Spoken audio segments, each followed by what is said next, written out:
powder in the dystonia right here. I also have a toothache. It started last night, and I was hoping it was just going to be a one-time thing, but it's still there this morning. Oh no! Didn't you have a toothache not too long ago, Alex? And there was like all this drama with the dentist, and like you couldn't get in. Was that you? I'm pretty sure, because we had this long conversation about how my husband says he understands why people in medieval times committed suicide when they had like an abscess in their tooth or something, because the pain, like tooth pain, is one of the worst pains ever. Or so I've heard. I've never had really bad tooth pain, but from people who have had tooth pain and have had kids before, I heard it's worse than labor.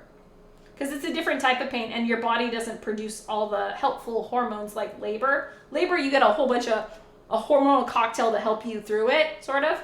But you don't get that when you have tooth pain. It's the worst. Steak is a special ingredient, but if you can rock with broccoli, you can get down with master kimchi. All right, that works.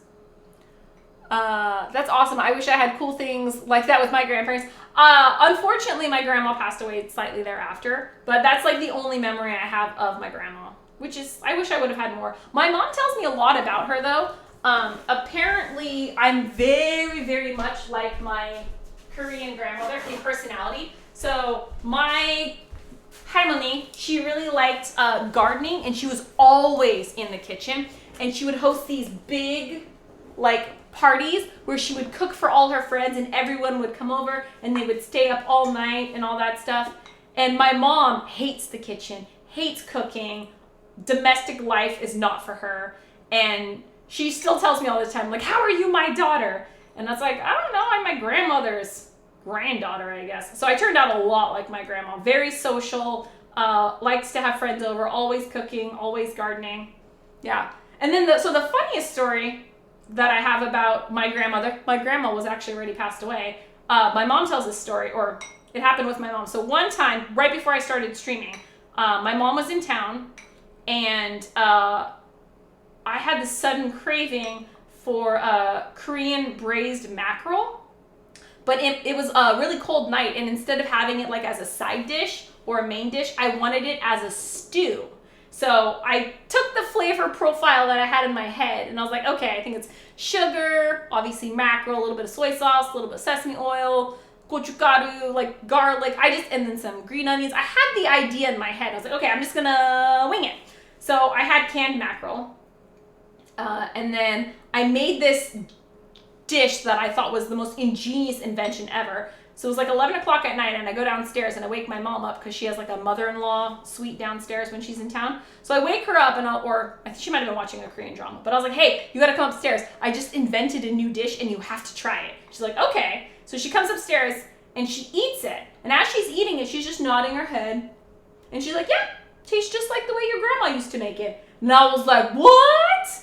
Like, this is a real dish? She's like, yeah, it's mackerel stew. And I've never been to a Korean restaurant that had mackerel stew. And none of my aunties have ever made mackerel stew before. So I didn't know it was an actual dish. But my mom was like, oh yeah, your grandma used to make this all the time. Like, especially when I was a little girl. And I was like, totally freaked out. But yeah, apparently, and I don't think my grandma would have made it for me when I was a toddler because it was spicy. And she didn't feed me spicy food when I was a kid.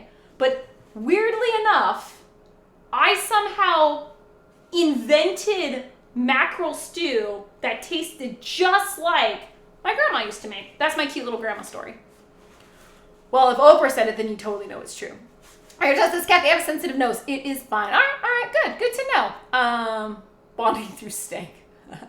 I was going to ask if that raw chicken was because I was looking, I thought you were going to eat it. Now I realize it's a breading station. Yeah, we got a breading station, and then we're heating up our oil, which should almost be ready. But I was told that when you bread chicken, you want to make sure that you let the coating sit on it for a hot second, because then it comes out crispier or something like that. So that is why we're going to have to get a second plate, because the chicken needs more breathing room, and I don't think I can fit all of these on this plate. I'm pretty sure Malin is going to be asleep by the time this is done. Coconut oil tooth pulling. Ooh, gargle coconut oil, spit it in the toilet. Oh, that's an interesting idea. I only thought that because I saw the chopsticks. Oh yeah, these are my breading chopsticks. They're usually my frying chopsticks, but right now they're my breading chopsticks. When I do this with my fingers, I get like so much crap on my fingers. But this is how we're doing it today. And these aren't even my long, these are my frying chopsticks, but I used to have longer ones.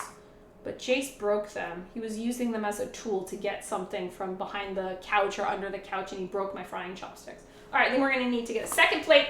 Second plate heard. Second plate.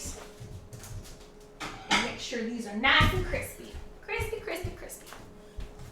I'm gonna take away my Korean card if I can't make a crispy fried chicken. Oh yeah, teeth pains, worse than contractions, worse than moving too soon after a C-section. Teeth pain, that's what I've heard. Abscesses are real, constant pain. Yeah, unrelenting, constant pain. At least when you're having contractions, you get like breaks, reprieve in between the contractions. Apparently tooth pain is just unrelenting and abysmal. That's what I've heard. And Malin had a really bad abscess in his tooth one time. It was like maybe last year or the year before. And I remember him the whole time, he was just like, he's like, if this were medieval times, I would kill myself. And I was like, oh my God, that's so morbid. But apparently the pain was real. The desperation to find relief is fuck balls, but there is none other than the removal. Yeah, that's what Malin said too. If you were to open a restaurant, do you think you'd still enjoy cooking? I only ask because I enjoy cooking, but I don't think I'd become a chef if I'd still enjoy it. Vendetta, no. I would not enjoy cooking if I did it for a career. I didn't think about that. I kind of want to go to culinary school, but I would do the Alton Brown thing where I would go to culinary school. Ooh, I didn't put this back in the... Whoopsie, skipped a step. I would go to culinary school just for the education, not to use it to become a chef. It's kind of a really expensive thing to do as a hobby, but or maybe if there was like an online class, but no, I don't think I wouldn't enjoy it the same. It's the same thing where like I don't want to cook for people who order me around on what to cook them, which is why like I like cooking for the shelter, because they don't care what we cook. They're just like, yeah, just bring us hot meals and we're happy.